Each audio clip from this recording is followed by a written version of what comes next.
The Galactic Council chamber fell into stunned silence as High Admiral Zekthor's massive clawed hand connected with Ambassador Melissa Chen's cheek.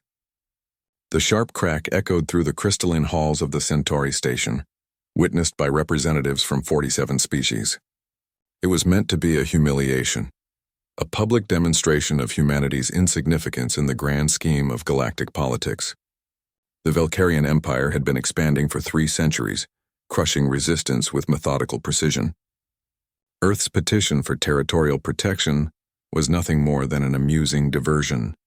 Melissa's head snapped to the side from the force of the blow, her dark hair whipping across her face.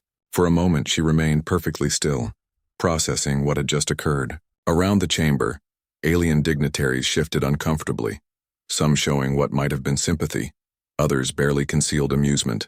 Captain Boris Kowalski, standing at attention behind the human delegation, felt every muscle in his body tense. His hand instinctively moved toward his sidearm before military discipline reasserted itself. This was a diplomatic mission. Violence would only prove the Valkyrians right about human savagery. "You dare speak of territorial rights?" Zekthor's voice boomed through his translator, each word dripping with contempt. "Your species controls a single star system. We command 600. You are insects beneath our notice." The High Admiral stood 9 feet tall, his obsidian exoskeleton gleaming under the chamber's artificial lighting. The Valkyrians had evolved from apex predators, and their entire culture reflected that heritage. Might made right. The strong ruled the weak. It was the natural order. Melissa slowly turned her head back to face him, her hand rising to touch the red mark blooming across her cheek. When she spoke, her voice was calm, almost conversational. "You know what's interesting about insects, Admiral?" She took a step closer to the towering alien. "They've survived every extinction event in Earth's history. Dinosaurs died out. Ice ages came and went. Volcanic eruptions, asteroid impacts, climate shifts. Insects adapted and endured." Zekthor's mandibles clicked in what passed for Valkyrian laughter. Pretty words from a primitive. The slap that followed defied physics. Melissa's open palm connected with the side of Zekthor's armored head with a sound like a thunderclap. The High Admiral, 9 feet of muscle, bone, and natural armor that could deflect small arms fire, staggered backward 3 full steps before crashing into his ceremonial throne. The chamber erupted into chaos. Diplomats from a dozen species began speaking at once, their translators creating a cacophony of overlapping voices. Several Valkyrian guards reached for their weapons before freezing at a gesture from their stunned commander. But Melissa wasn't finished. "That," she said, flexing her fingers, "was for thinking humans are weak." She straightened her jacket and smoothed back her hair.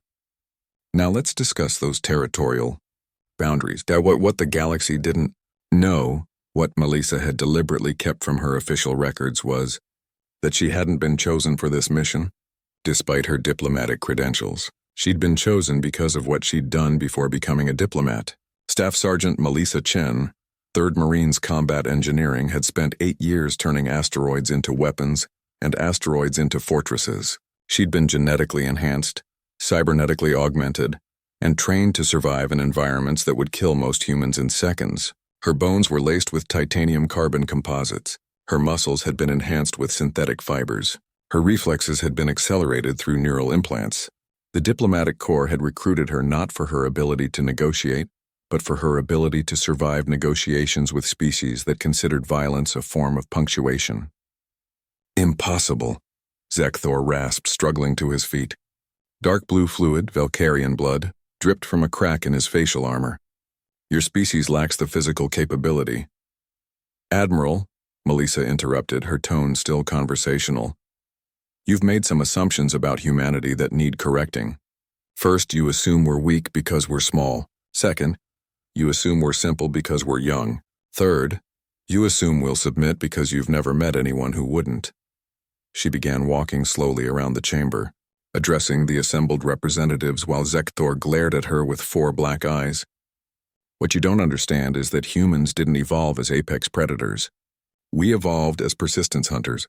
We don't have claws, fangs, or natural armor. What we have is the ability to adapt, to endure, and to never, ever give up."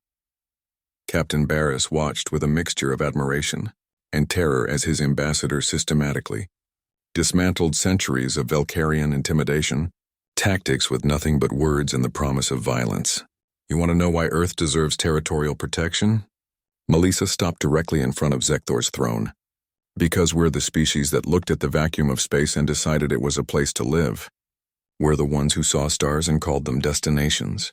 We took a planet covered mostly in water and turned it into a launching pad for galactic civilization. The Valkyrian Admiral's translator was working furiously to keep up with the rapid-fire delivery. But the meaning was clear enough. And when someone bigger than us tries to push us around, Melissa continued, we push back. Hard enough to leave a mark. The implications hung in the air like a weapon. Around the chamber, representatives from species that had submitted to Valkyrian rule began to murmur among themselves. If humans, barely a century into space travel, could make a High Admiral bleed, what else were they capable of? Zekthor rose to his full height, towering over the human woman. You think one blow changes anything? We have fleets that could turn your world to glass. And we have engineers who could turn your fleets into scrap metal, Melissa replied without missing a beat. The question is whether you want to find out which of us is right. For a long moment, predator and prey regarded each other across an evolutionary gap, measured in millions of years. Then slowly Zekthor's mandibles spread in what might have been a smile. You negotiate like a Valkyrian, he said finally. Very well. Earth's territorial claims will be reconsidered. As they left the chamber, Barris fell into step beside his ambassador. Ma'am, he said quietly. Remind me never to get on your bad side. Melissa rubbed her knuckles, already planning the next phase of humanity's expansion into the galaxy. Captain, you haven't seen my bad side yet. Behind them, the Galactic Council began the process of redrawing stellar maps, and 46 species took notes on human diplomatic technique. The galaxy had just learned that humanity negotiated with more than just words.